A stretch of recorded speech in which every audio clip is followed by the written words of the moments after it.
আসসালামু আলাইকুম, welcome back to my channel tasty town by Riles mom. আশা করি দূরের এবং কাছের সবাই অনেক বেশি ভালো আছেন। শীত উপলক্ষে পিঠা লাভাদের জন্য একটা পুলি পিঠার রেসিপি শেয়ার করতেছি। পুলি পিঠাগুলো আমি তৈরি করব নারিকেল চিনি সংমিশ্রণে তিল এবং বাদাম দিয়ে। এখানে আমি নিয়েছি 2টি নারিকেল, বাদাম এবং 2 কাপের মতো চিনি এবং দিয়ে দিলাম 2 টেবিল চামচের মতো তিল ভাজা।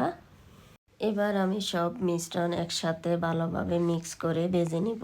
এবার আমি এখানে দিয়ে দিচ্ছি 1 চিমটি লবণ। অঞ্চল ভেদে এই পিঠার নাম বিভিন্ন রকম হয়। আমাদের নোয়াখালী এটাকে বলে জুনি পুলি পিঠা।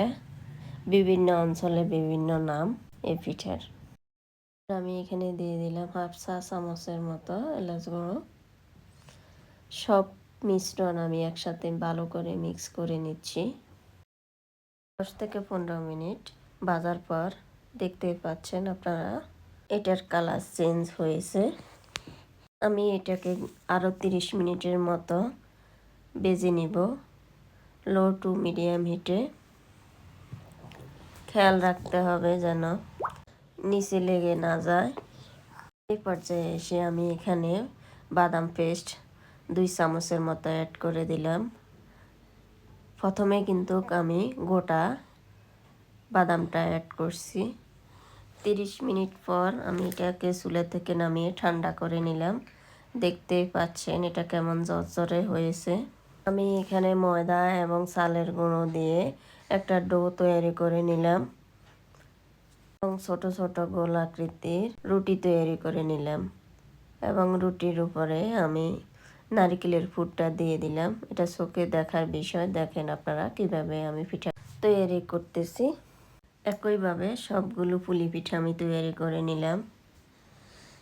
এই পিঠা কিন্তু নারকেলের পুর যতখানি আছে ততখানি পর্যন্ত এটা চেপে চেপে শেপ দিয়ে পিঠা কাটা দিয়ে এটা কেটে নিতে হয়। এটা কিন্তু বেশ পাতলা করে বেলতে হবে, তাহলে এটা অনেক ক্রিস্পি থাকবে। মোটা করে বেলে পিঠা তৈরি করলে পিঠা নেতিয়ে যায় তাড়াতাড়ি।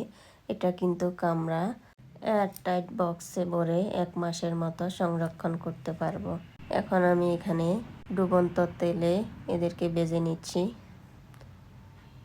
চুলার আঁচ লো টু মিডিয়াম হিটে রেখে এটাকে গোল্ডেন কালার করে ভেজে নিতে হবে।